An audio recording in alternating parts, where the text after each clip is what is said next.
আজি আমি আলোচনা কৰিবলৈ লৈছো এইচএস ফাৰ্ষ্ট ইয়াৰ এডভান্স এছামিছৰ এটি কবিতা কবিতাৰ নাম হৈছে শিৱৰ কৃষি কৰ্ম আৰু এই কবিতাটিৰ কবি হৈছে ৰাম সৰস্বতী কবিতাটিৰ প্ৰথম প্ৰশ্ন স্ক্ৰিনত দেখা পাইছা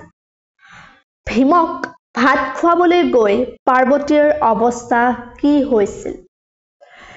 ভীমে ভাতৰ পাতত বহুতে পাৰ্বতীয়ে তেওঁলৈ ভাতৰ থালখন আগবঢ়াই দিলে আৰু ব্যঞ্জন আনিবলৈ ভিতৰ সোমাল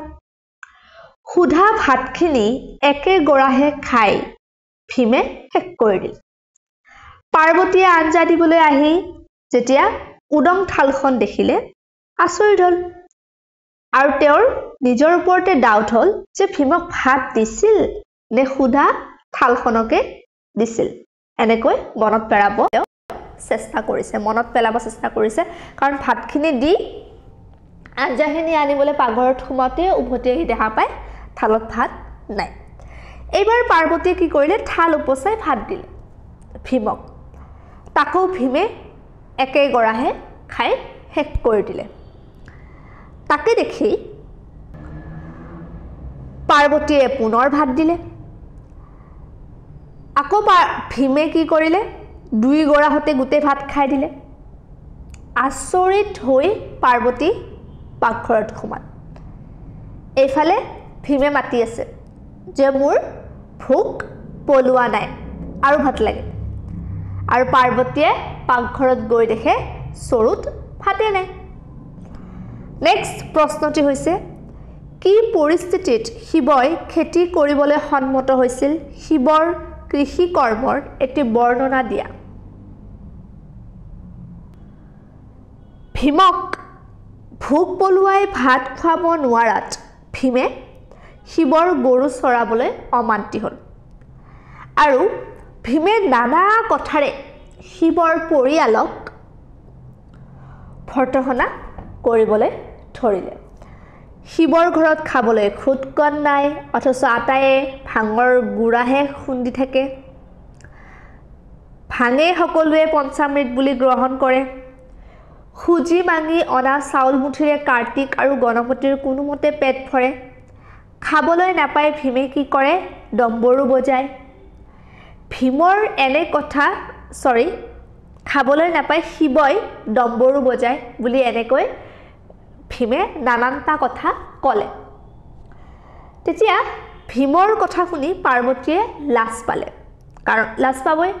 দেৱাদিদেৱ মহাদেৱ আৰু মহাদেৱৰ পত্নী পাৰ্বতী গতিকে সেই পাৰ্বতীৰ ঘৰত ভীমে ভাত খাবলৈ নাপায় বদনাম কৰিছে যে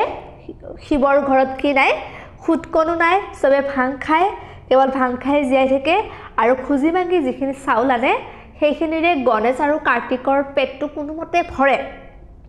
আৰু শিৱই খাব নাপায় কাৰণে ডম্বৰু বজাই থাকে বুলি ভীমে কৈছে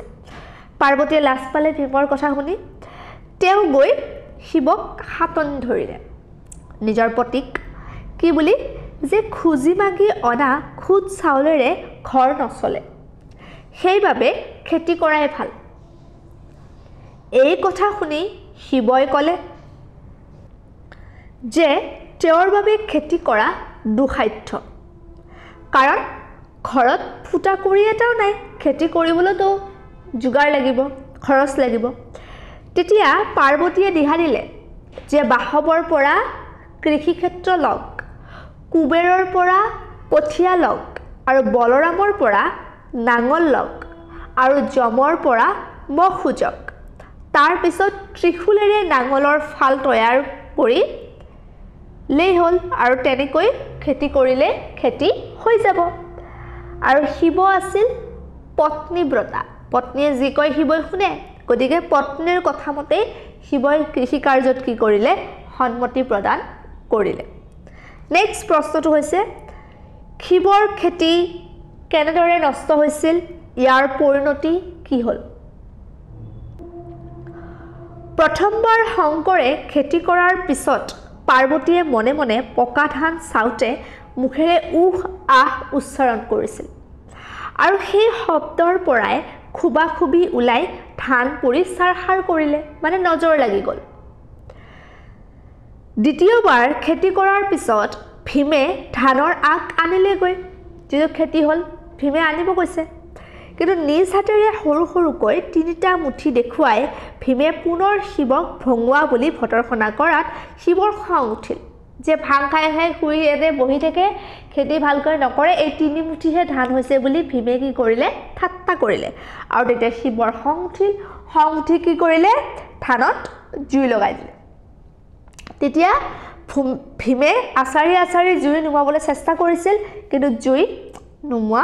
নাছিল আৰু এই জুই 7 দিন ধৰি জ্বলি আছিল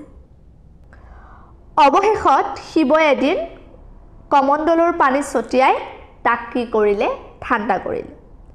কিছু ধান নুপুৰাকৈ ৰৈ গ'ল আৰু কিছু ধান পুৰি থাকিলে আৰু ইয়াৰ পৰিণতিতে আহু ধান আৰু শালি ধানৰ সৃষ্টি হ'ল নেক্সট প্ৰশ্ন পাত্ৰীৰ মাজেদি শিৱৰ লৌকিক ৰূপটো কিদৰে বৰ্ণনা কৰা হৈছে কবিয়ে কেনেদৰে বৰ্ণনা কৰিছে শিৱৰ লৌকিক ৰূপটো কবি ৰাম সৰস্বতীৰ লেখাত শিৱই আমাৰ গাঁৱৰ লোক সমাজৰ এজন হৈ পৰিছে শিৱৰ ঘৰৰ প্ৰতি উদাসীন এজন ভঙুৱা তেওঁ ভাং খাই ক'ত বহি য'ত খুই কটায় শিৱই আকৌ গৃহিণীৰ কথাও শুনে কাৰণ তেওঁ নিজৰ পত্নীক অত্যন্ত ভাল পায় মৰম কৰে পত্নীয়ে যি কয় সেই তেওঁ শুনে গতিকে পাৰ্বতীয়ে যেতিয়া দিহা দিলে তেওঁ কি কৰিলে দুবাৰকৈ খেতি কৰিলে লোক সমাজৰ নীতি নিয়মো তেওঁ জানে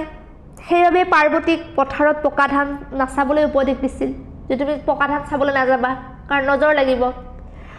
শিৱক কবিয়ে দৰিদ্ৰ লোকৰ ৰূপত অংকন কৰিছে যেনেকুৱা আমাৰ জেনেৰেল সমাজত বিশেষকৈ গাঁৱত বা এনেকুৱা কিছুমান এৰিয়াত বহুত দৰিদ্ৰ লোক থাকে কোনোমতে খুজি মাগি খায় পেট ভৰাই বা কোনোমতে নিজৰ যিখিনি মাটি আছে সেইখিনি মাটিত খেতি কৰি সেই খেতিৰ ধানেৰে গোটেই পৰিয়ালটো চলে বা খায় তেনেকুৱা এটা সাধাৰণ সমাজৰ লোকৰ শাৰীত শিৱক কি কৰিছে ৰাম সৰস্বতীয়ে অংকন কৰিছে আৰু খুজি মাগি আনি যি পায় তাকে ঘৰত খাবলৈ দিয়ে আৰু নিজে খাবলৈ নাপালে ডম্বৰু বজাই ফুৰে এনেদৰে পাত্ৰীৰ মাজেদি শিৱৰ যি লৌকিক ৰূপ সেই লৌকিক ৰূপ কবি সৰস্বতীয়ে সুন্দৰকৈ ফুটাই তুলিছে আজিলৈ এইখিনি আছিলে